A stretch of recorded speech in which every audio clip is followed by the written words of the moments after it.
रहा ये उसमें बिंदुवार एक दूसरे को ये चिन्हित कराने वाले हैं जनता के सामने कि भाई इन्होंने ये वादा किया था, ये काम पूरा नहीं किया।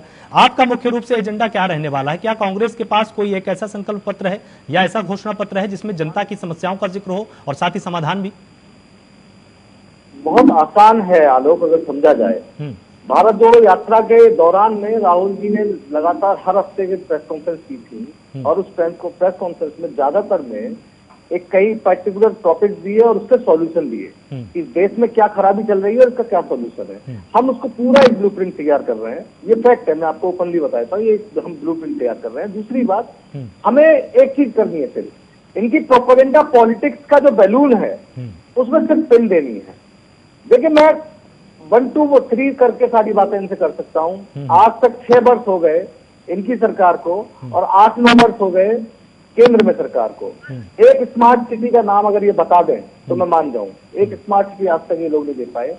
एक मेडिकल कॉलेज जिसमें इलाज चल रहा हो किसी का, आज तक ये 6 सालों में तैयार नहीं कर पाए। झूठ के इनके इतने बड़े पुलिंदे हैं कि इन्होंने इलेक्शन के चक्कर में, मैं यूपी का एग्जाम्पल तो हिंदन रेप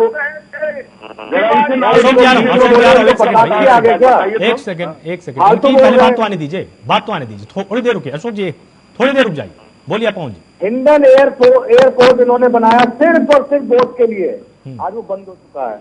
अजमेर में, किशनगढ़ में इन्होंने एयरपोर्ट बनाया, वो बंद हो चुका है। ऐसे कई एयरपोर्ट बंद होने की कगार पर हैं। बाकी बचे एयरपोर्ट इन्होंने अदानी को दे दिए। आज अभी कुछ दिन पहले इनका आदेश आता है कि दलितों की जमीन को खरीदने के लिए डीएम के ऑर्डर की जरूरत नहीं है। क्या कितनी बड़ी पॉलिसी होने वाली है, समझ रहे हैं आप? क्या लोगों के अंदर इस चीज का भान नहीं है? लोग नहीं समझेंगे इन चीजों क्या है। मनरेगा में इन लोगों ने बजट कम कर दिया। पूरी दुनिया की सबसे बड़ी रोजगार की योजना है जिसमें इन्होंने करीबन 30% इस साल के एग्रीगेट के हिसाब से 30% इन्होंने बजट कम कर दिया उसका। क्या ये लोगों तक नहीं पहुंचेगी? आप कब तक राष्ट्रवाद और हिंदू मुस्लिम और अच्छी बीच में चुनाव लड़ पाएंगे? आप 2 चुनाव 3 चुनाव लड़ चुके हैं। आप ये बात जान लीजिएगा आलोक, हर व्यक्ति को रोजगार चाहिए, हर व्यक्ति को अपने घर के अंदर बच्चों के पालन पोषण के लिए पैसा चाहिए, बच्चों के भविष्य के लिए उसे चीजें चाहिए।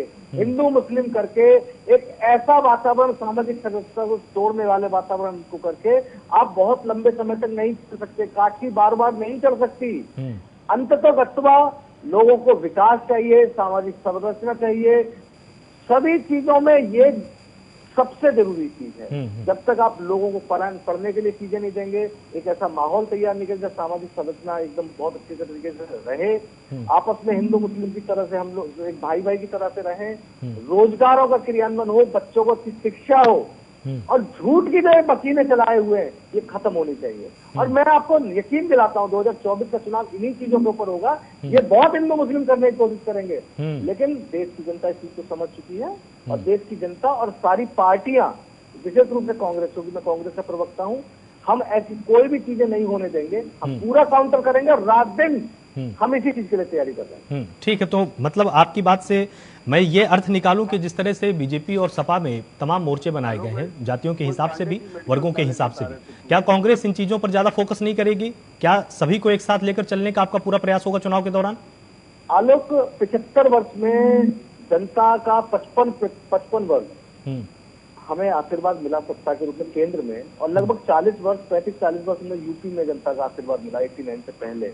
उसके बाद हमारे देश की कुछ प्रवाद जी इसको बहुत अच्छे से जानते हैं और मेरे सीनियर भी हैं, पत्रकार हैं, कि एक जो जातिगत राजनीति का 89 से मंडल आयोग के बाद में जो चीजें हुई, उससे राजनीतिक परिदृश्य बदला।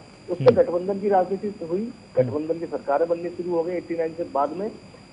हमने किसी भी जाति या धर्म को अलग नहीं माना।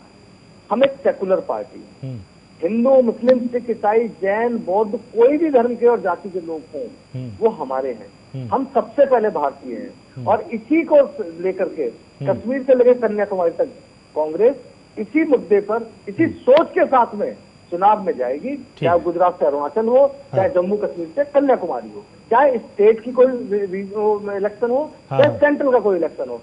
मुझे नहीं याद पड़ता, पिछले 15 वर्ष से मैं राजनीति में हूँ कि कांग्रेस ने कहीं जातिवादी राजनीति करने की कोशिश